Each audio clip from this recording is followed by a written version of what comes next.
Narito ang mensahe ng Kura Paroko na si Father Lino De Castro ngayong darating na mahal na araw.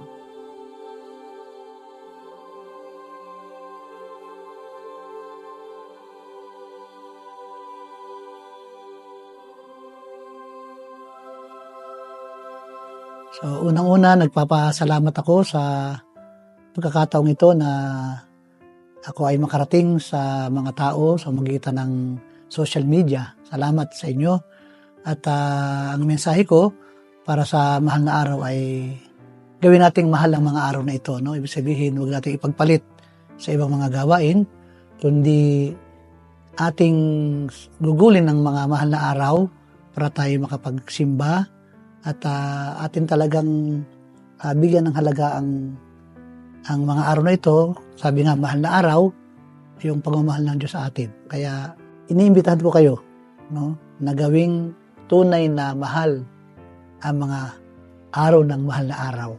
Hindi natin gagamitin sa kung anumang paggala o anumang makamundong gawain, kundi bilang mga Kristiyano, bilang mga Katoliko, ito ay gamitin natin para iukol sa Panginoon na nagmamahal sa atin ang mga gawain na tayo ay walang pasok, piyesta para sa Semana Santa.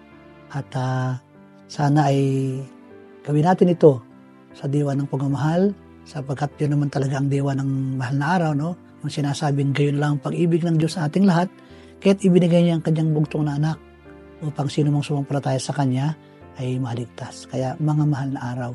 Ang mahal na araw ay ang pagmamahal ng Diyos sa atin, at ang pagdalo natin o pakikiisa natin sa mga mahal na araw na gawain ay tugon naman natin sa pagmamahal na ito.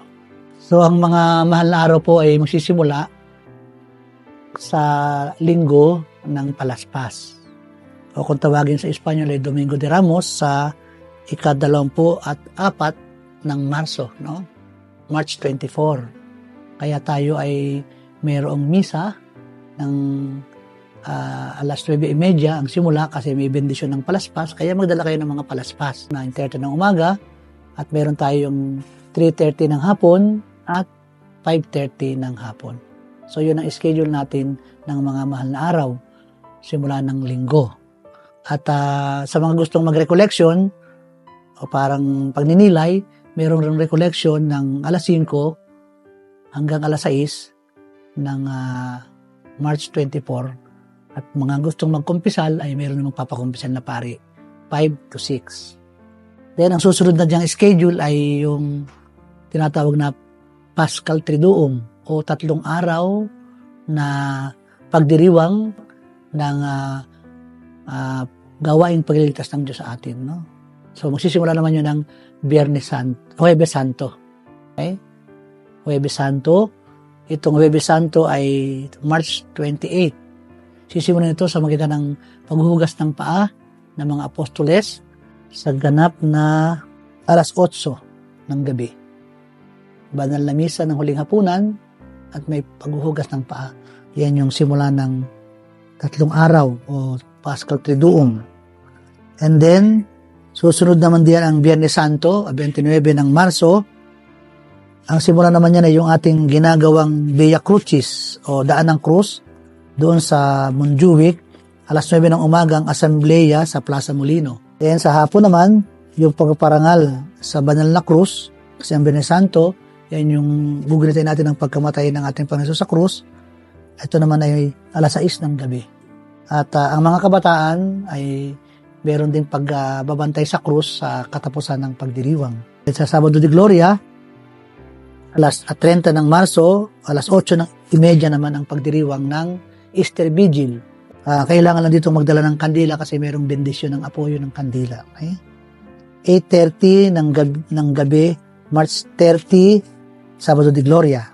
At sa Linggo ng Pagkabuhay, at 31 ng Marso, alas 9 naman ang simula ng ating salubong. Ang ating tradisyon na salubong dito sa ating simbahan sa Plaza San Agustin dito sa Barcelona. So yan yung mga schedule natin. May mga ipinimigay na rin na mga polyeto ng schedule. So 3 araw yan, no? Huwebes Santo, Biyernes Santo, Sabado ng gabi, no? Kaya Triduum. Yun ang ibig ng Triduum, 3 araw, no? Na pagdiriwang ng pananampalataya natin, ng paghihirap, pagkamatay, at muling pagkabuhay ni Kristo. Huwebes, Biyernes, Sabado de Gloria ng gabi. Ninanyayan ko kayong lahat na magsimba kayo dito sa simbahang ng ating personal parokya, Inmaculada y San Lorenzo Ruiz. Kasi sa halat namang simbahan meron. Pero iba pa rin yung talagang salitang Tagalog na nagmumula sa ating kalooban. Kaya Tagalog ang misa, Tagalog ang pagbasa, pagninilay, at tayong lahat ay ibilang sambayan ng Pilipino ay sama-sama. No? Sabi nga, isa tayong sambayanan dito.